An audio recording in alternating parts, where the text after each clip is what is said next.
Right, welcome back to video 2 in the End of the World as We Know It blog, RepRap Huxley Build Along. I'm Lars. I will be probably hacking this together, to be fair. I did find the instructions, so there we go. We're winning already. That's a good start. So, if we look over to the the desktop view. Desktop view, there we go. I've moved my camera, I've now got my aim marked up. We're on the first section of page 1 of the instructions, and the tools. You will need the following tools: the laser cut measurement template, which is indeed what that was. I mean, I was guessing earlier. A M6 or 10mm spanner. That in fact is a 6mm spanner. I misread that. I'll fix that in a moment. An adjustable spanner. A pair of mini mole grips is the best that I have around at the moment. A set square. The heated bed heat shield, I'm assuming is square, hopefully. It's as square edges I've got, unfortunately. I don't actually have a set square with me at the moment. That might be something I'll buy at the shops tomorrow. Optionally, a spirit level cotton and blue tack, which I don't have. So what I'll probably do is bring those down from the island next time I'm over there. And they recommend a 300mm ruler. This is a 200mm ruler. So this is all probably going to go tits up, which is all part of the adventure. Right, so next thing to do is the parts. I need... oh good, this is like a Lego kit, they've got pictures of the parts that I need. Okay. So I'm not sure whether to pause the video while I'm rummaging here or what.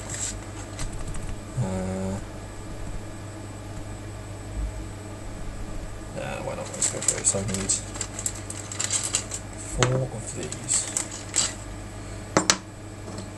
So I need 4 of these little angles with feet on the bottom. I think what I'm going to do is actually just spread all these out on the table next to me.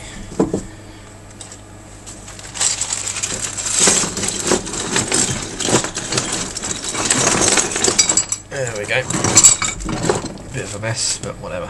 So, one with a leg, one without a leg, one with a leg. There should be 2 without legs.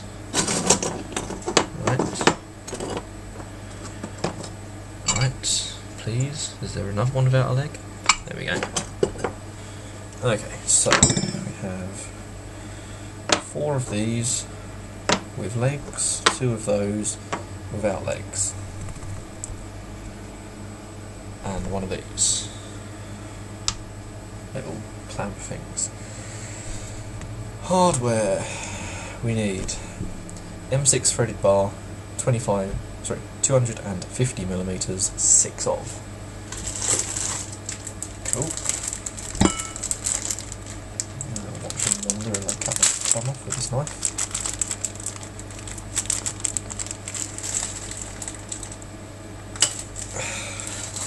I didn't say you needed wire cutters to get out of the cable ties.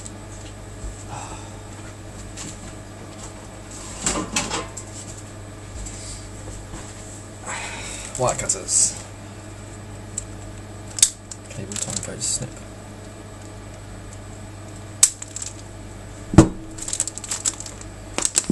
Add the wire cutters to the pile. Awesome. Okay.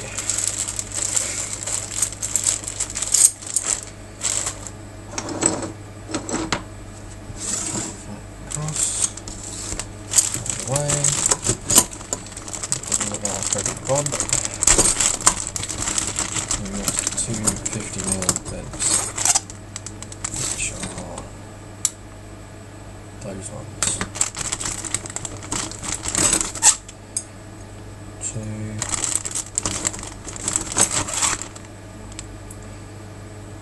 Not those. 3.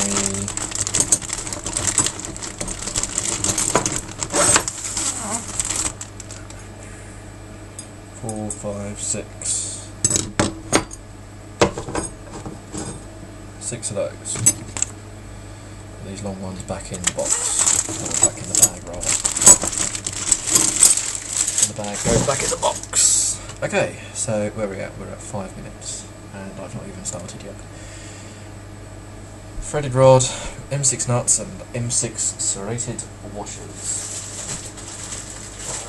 Which is going to be somewhere in that massive stack of hardware bags.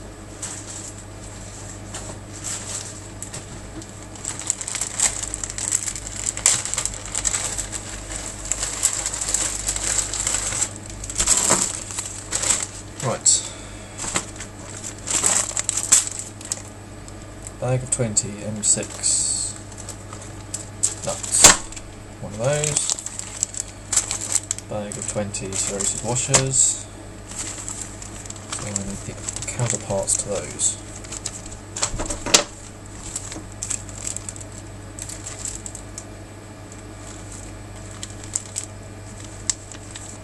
Oh, right, no, sorry, there's 80 of these in there. I was going to say, that did seem quite a lot of them. I'm misreading their parts numbering. Okay, so, washers and nuts. Put those up there. Okay, moving on. What I'm going to do is take a break, count all of these out. Stir my dinner, which is possibly burning, and carry on. Okay, we're back. I've eaten, got a coffee, which that's probably going to be a staple thing of these build-alongs. Not sure how far into the night I'm going to go with this. Just a few things I did while I was eating. I got an additional one of these out of the pack. I didn't read the instructions properly, you need 2 of those. 25 serrated washers, 25 nuts, 6 of those, and we're going to move on. So, reading from the instructions, which are coming from the RepRap wiki, by the way. I'll provide a link in the comments, right in the video thing. Split the above components into 2 equal sets, then loosely screw them together into each frame triangle, making sure you slide a belt clamp along the bottom M6 threaded bars, with serrated washer and nut each side. And there's a photo. Okay, so we'll do that first. So, one of these. One of these tube clamp things, which is going to have to be threaded on there.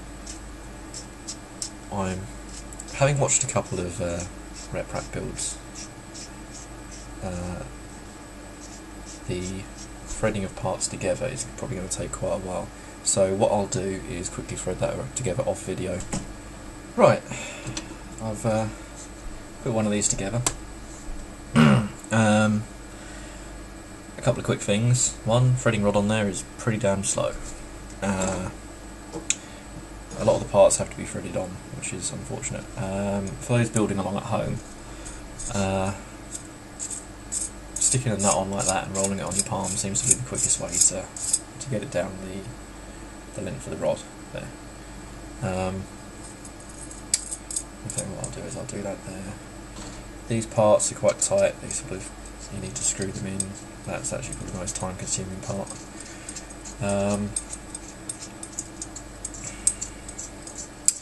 So if I just put that aside and use this. Here's one I made earlier. Probably only the Brits are going to get that. Right, what we got here is the part I put together.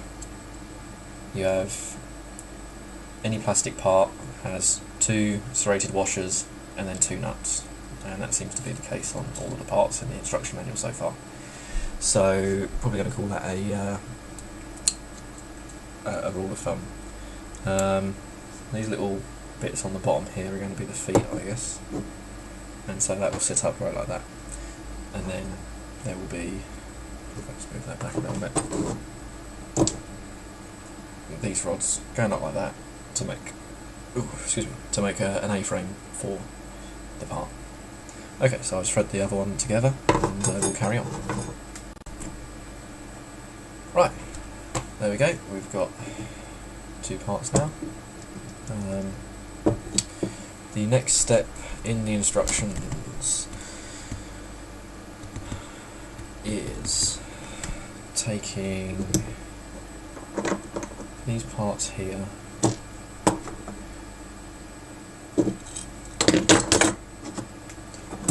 building something like this. I'm really liking this. This is all sort of like a Lego Meccano sort of thing. It's taking me back to when I was a little kid, about 3 or 4 years ago, and I used to play with Lego all the time. And I got a job, and what can you do? You can't play with Lego anymore. I still play with Lego. Okay, excuse me. Losing my voice a little bit. I've got one A-frame completed. A couple of thoughts while I was building this. It is much simpler to put the inside bolts on first, then put these on. So that way you don't realise when you screw the bolt halfway down to here and you've got to go the rest of the way down here, you don't get there and think this is a crap idea, and then take it all apart and start again. So that took a little bit of time, but it's starting to get there in sort of A-frame shape, which is the whole idea. One other thought, I'm not sure whether to, at some point later on, once I've got it all set up, get some Loctite nuts, or nylock nuts, and these end ones mainly, put nylock nuts on those. Hopefully, I mean, when it's all tightened up, at the moment it's just finger tight and it's just wobbling apart. Once I've tightened it up with a spanner, it should sort of pinch the plastic parts between the serrated washers, and hopefully sort of put enough pressure on the thread to keep the nuts locked in. Okay, so I'm going to pause the video again and take the rest of my nuts here, the rest of my A-frame parts, and produce the second A-frame. Okay, both A-frames now completed. Right, where are we? So they're not exactly the same size, which they need to be. And on the website they recommend taking a 30cm ruler, or one of these handy tools if you're into RepRap Pro, and between... Okay, let me just read this. Before moving on to the next step, we need to tighten the nuts on both frame triangles. For each frame, measure the distance between the vertices on all 3 sides. The distance you should be aiming for is 207 millimeters. I always read out numbers wrong when I'm reading out loud, so just let that really confuse you. But more important is to make them all the same. The better aligned your frame is, the better your prints will be when you print large and or tall objects. Now I did wonder the other day before this arrived, whether to sort of take it into work and use the CMM machine at work, do it down to like the nanometer or whatever that does, which might be overkill, or it might produce really amazing prints. I don't know. I'm sort of sensing that there's going to be a lot of sort of trial and error and experimentation, and we'll sort of see how it all goes. So what we need to do is tighten up this here. Can you see that? Just tighten up that so that this is pressed in between those. And you know what, I did the wrong bit.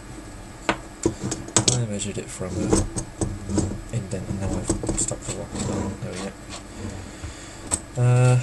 Right, so that goes in like that, and we tighten back from there. Cool. So with that balanced in there, is it going to be...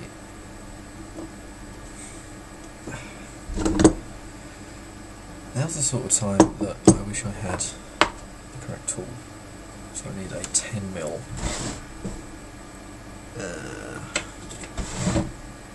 For those of you watching at home, I'm not pulling parts out of my drawing. I actually have like a little tool shelf under here. That's a quarter. That's 9mm. Of course, the universal rule of socket sets is that you lend them to someone and then the bit you need disappears completely off the face of the earth.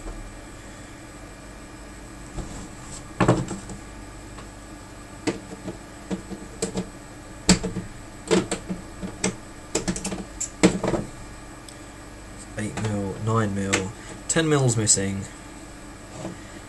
and the next one's probably going to be 11 mil.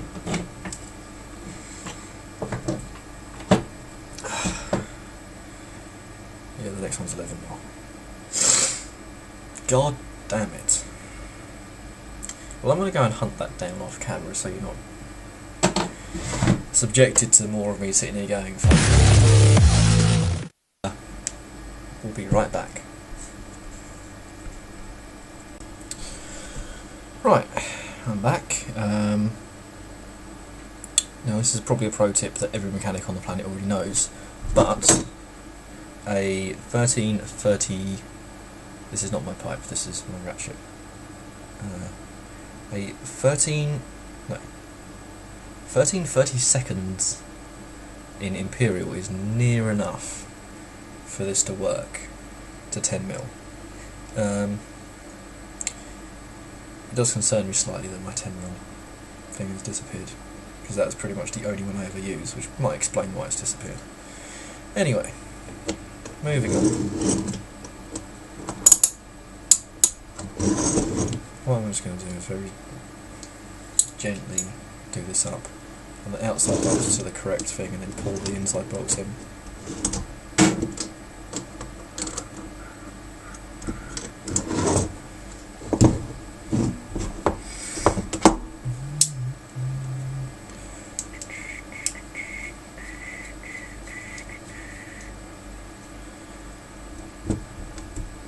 So it's on my list of things to do to get like some proper spanner set.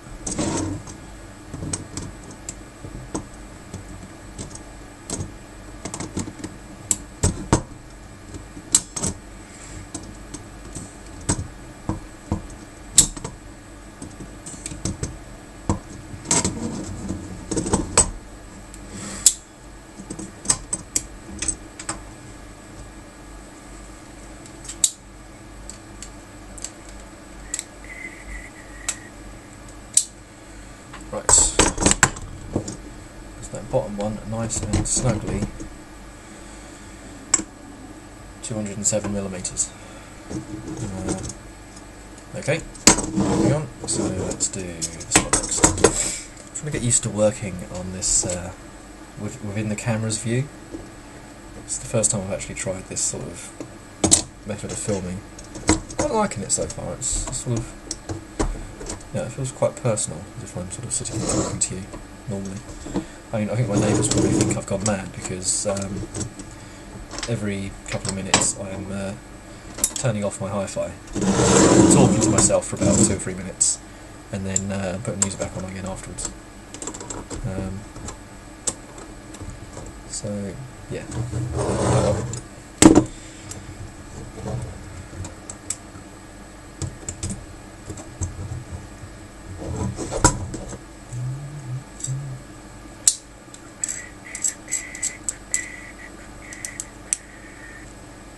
So I'm not doing these up super tight, just because it's just starting to pinch, and hopefully the compression on the plastic and on those washers should hold it rigid enough, and then I can measure it all up and get it done properly once I've got some spanners.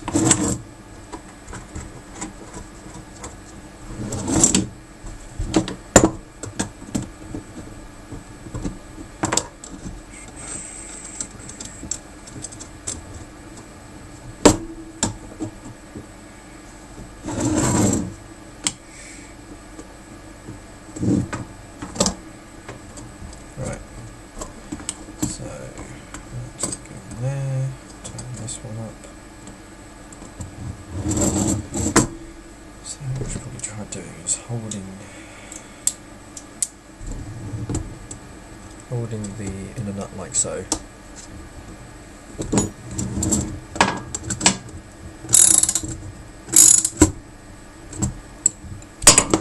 Doing that one up.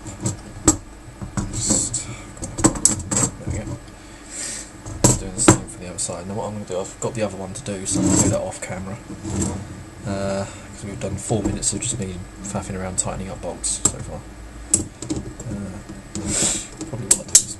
some bits on this.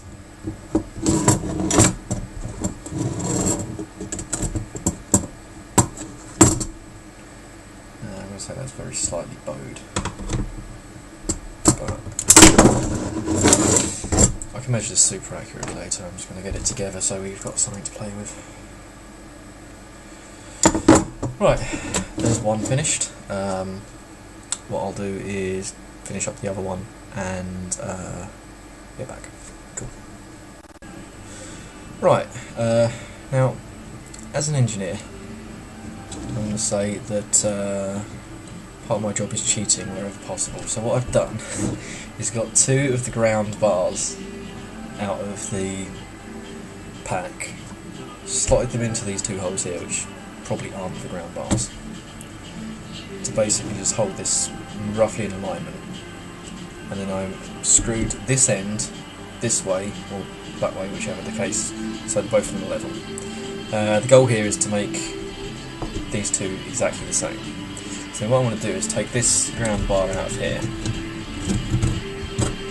and stick it into one of these. No, there's a good little bit of jiggling. Hopefully I'm not breaking anything by doing this.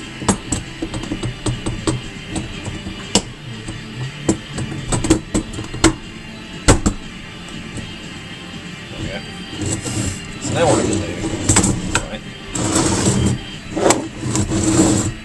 is tighten up these bottom ones here as far as it will go. Right, and then move this one this way towards me and square the whole thing up.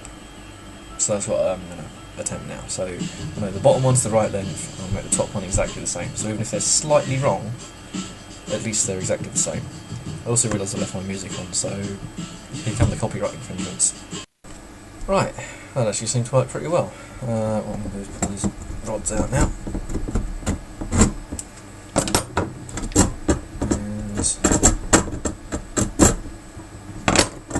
Two triangle assemblies pretty much done. So it's going to sit like that, and we get a rough idea of how big this thing's going to be now, which is quite cool. It's sort of, I don't know, probably about 10 inches square, maybe a foot, which is a reasonable size. So yeah, we're going to probably move on with the instructions. I'm sort of aware that this video is now over 10 minutes long. I'm not really sure whether to do a video per set of instructions or a video that's roughly 15 minutes long. Probably what I'm going to do is do